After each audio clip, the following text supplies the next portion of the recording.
өөрчлөгдөх амархан аргыг зааж өгье. Яг энэ видеогоор би хэрхэн яаж амархан өөрчлөгдөх вэ гэдэг арга замуудыг хуваалцах.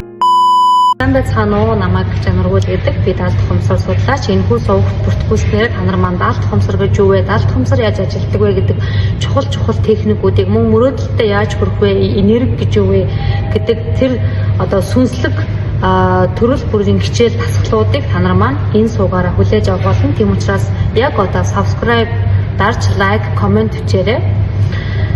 Ингээд хичээл эхэлцгээе. Бид нэр одоо цагийн хүчин итгэж чаддаггүй.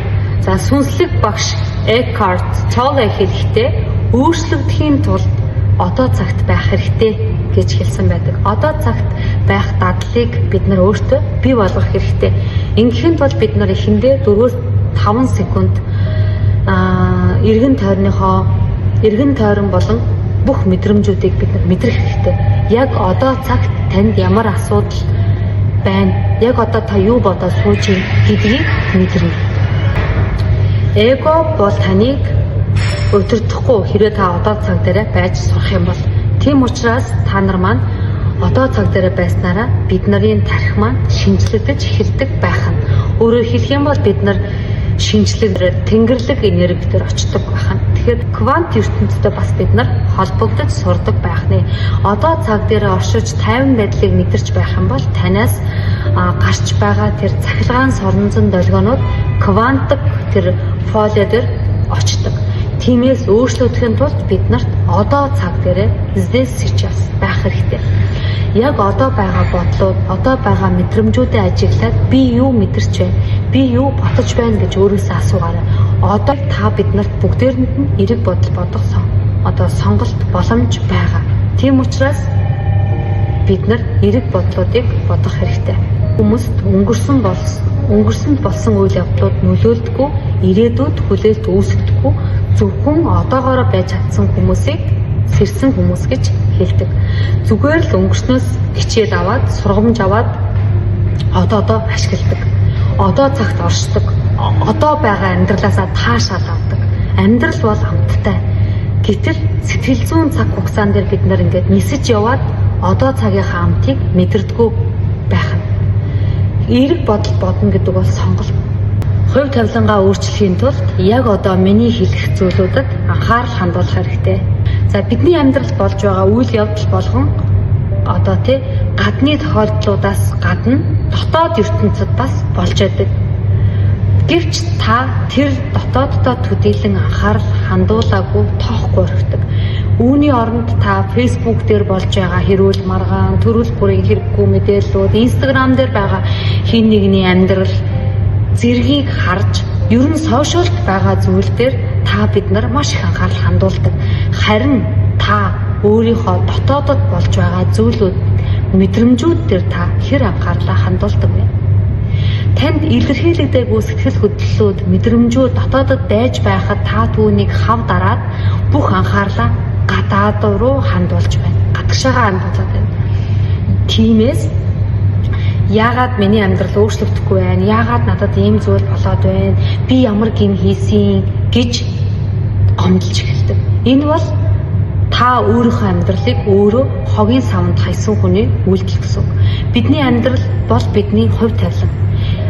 Анхаарал хаана байна? Энерги тэнд байна. Өнөө үед ихэнх хүний анхаарал түүний утсанд байдаг болсон. Утас руугаа л хаардаг болсон. Таны тархич биедч маш олон хэрэггүй мэдээллийн бөөгнөрл үүссэн байгаа.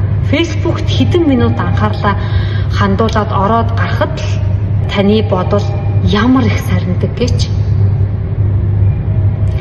Тэнд болж байгаа хэрүүл маргаан, хэрэгтэй хэрэггүй мэдээлэл бүгдийг тарих нэгэн зэрэг хүлээж аваад ядарна гэсэн. Таны анхаарал сарна нь салхинд хийсэн гэсэн. Тийм яг ийм үед та хэдэн саяар коуч аваад, хэдэн саяар ментор сургалтанд суугаад юу ч өөрчлөгдөхгүй. Хүн өөрийнхөө анхаарлаа зөв зүйлд төвлөрүүлж эхлээд эхлэхэд хүн квант тусралт хийж эхэлдэг. Тэгэхээр анхаарал таны дотор гадаад хоёуланд нь тэнцүү байх хэрэгтэй. Гадагшаага хэд анхаарал дотоодоо хаягдуулж болохгүй гэсэн. Стресс гэдэг бол таны энэ сарнсан байгаа анхаарлаас үүсдэг. Өөрөөр хэлбэл таны дотоод руугаа өндийгээгүйгээс дотоод руугаа өндих уюмаа орхигдуулснаас анхаарлаа салхинд хийсгснээс болоод стресс үүсдэг. Тэгэхээр энэ асуудлаас гарах арга бол здесь сейчас буюу яг одоо дээрээ байх явдал юм. Одоо цагт оршиж сурах нэгэн аргыг би зааж өгье. Энэ юу вэ гэвэл өдөрт хэдэн удаа сэрүүлэг тавиад яг одоо би хаана байна? Яг одоо би юу хийж байна? Яг одоо би ямар мэдрэмжтэй байна гэж өөрөөсөө энэ асуултуудыг асуу. Хүн хамраараа гүнзгий амьсгаа аваад гээд амаараа гаргахад хүний тархинд тайвширлын процесс явагддаг. Өөрөөр хэлэх юм бол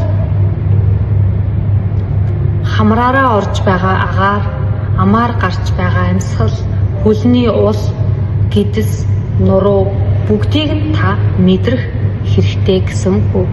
Энэ үед л та одоо цаг дээрээ ирнэ. Тэгэхээр Eckhart Tolle номондоо хэлэхдээ яг одоо цагтаа байж сурсан хүмүүс бол сэрсэн хүмүүс гэж хэлсэн байдаг. Өөрөөр хэлэх юм бол сэрсэн хүмүүс гэдэг маань амьдралыг өөрөөр хардаг. Энэ хүмүүс дандаа боломж гарч ирдэг.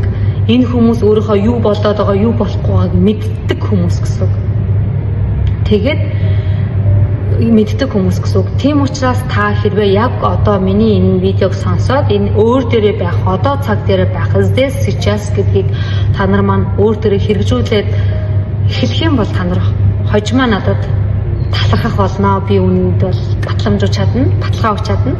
Тийм учраас заавал хийгээрэй. Тэгээд энэхүү видеогоор энэхүү видеог бас та нартайгаа хуваалцж байгааг маань талархаад та нар маань лайк дараад коммент хийгээд subscribe дараарай. Тэгээд дараагийнхаа видеогоор уулзтлаа. Түр баяртай.